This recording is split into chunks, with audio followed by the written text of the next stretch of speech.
The best thing about writing a story is that you can make it up, except it can't be too made up because it has to be true.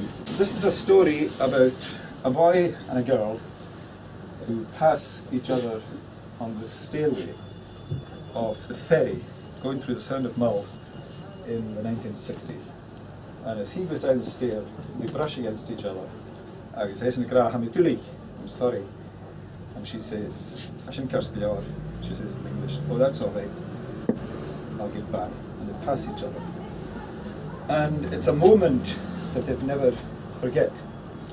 And so I suppose, in the grand sense, in the big sense, the novel is about whether our life is just a passing eye, a brush against each other. Sorry, hello, goodbye, come on how, come on. Is it that to each other, or is it something more? The only difference between me now and when I was 5, is ik nu Jeffer misje agus is in hell. Have it dochas, gedring was a fiasa cars. Agus na good use. The only difference between me and that 5-year-old lad is that I can grow a beard. And hopefully he can't. Except we live in Kyle, and my boy, youngest boy is 11, plays shinty with a Kinloch shield shinty tune. Now, they come down from Loch Dewey shaving at the age of 7.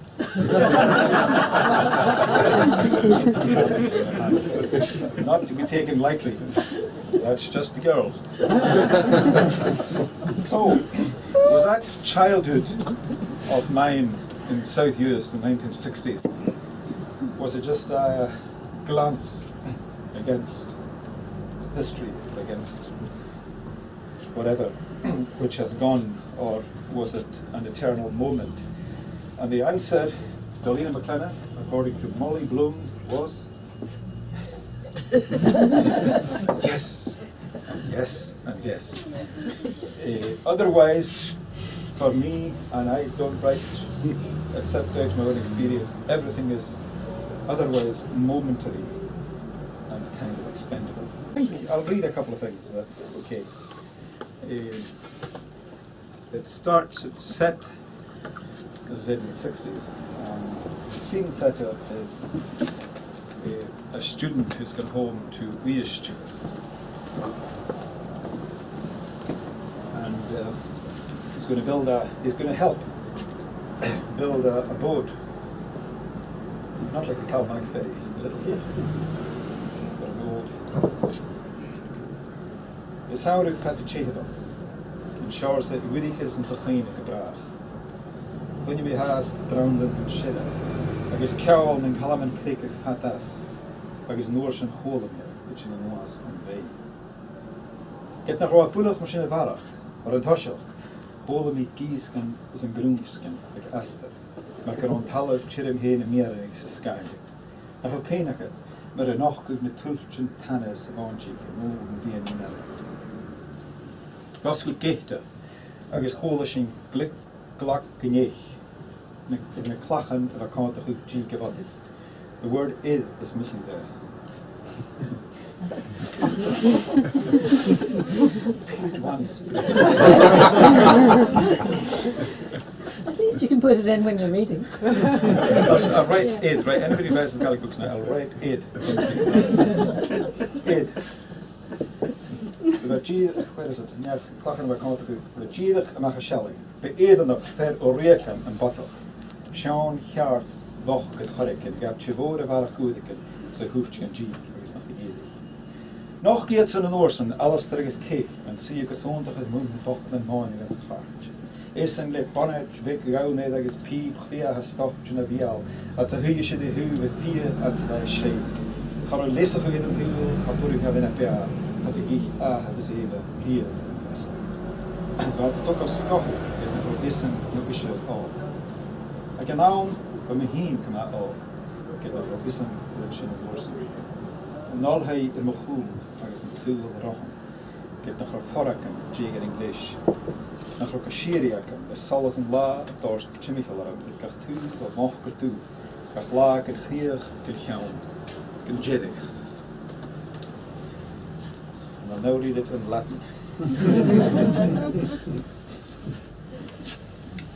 At first page, it sets the scene for that. Building the boat on that summer. It was a long, hot summer, one of those which stays in the memory forever. I can still hear the hum of the bees and the call of the rock pigeons far away, and then I heard them coming from down the hill.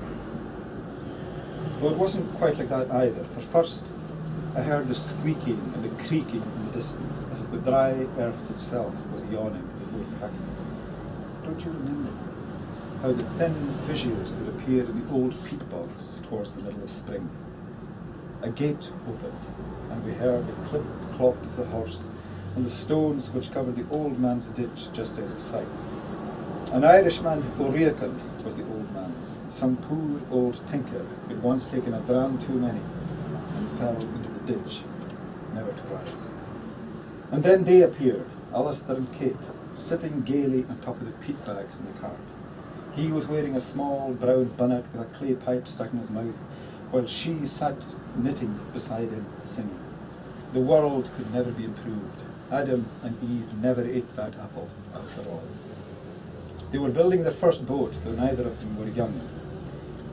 At the time, I myself was very young, though I didn't know it then. The university behind me and the world before me, though I had no notion what to do with it. I had forever, with the daylight pouring out on every side from dawn till dusk, every day, without end, without beginning. I saw her first in the ferry, as we sailed up through the South North. Dark, curly hair and freckles, and a smile as bonny as the macher. Her eyes were blue. We looked at each other as she climbed and I descended the stairs between the deck and the restaurant. Sorry, I said to her, trying to stand to one side, and she smiled and said, "Oh, don't worry, I'll get by."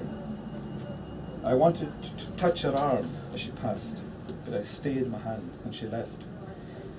My sense is that she disembarked at Tobermory, though it could have been Tyree or Call. But in those days the boat covered all these different places which have now melted into one. So he goes north, and she doesn't go quite so far north.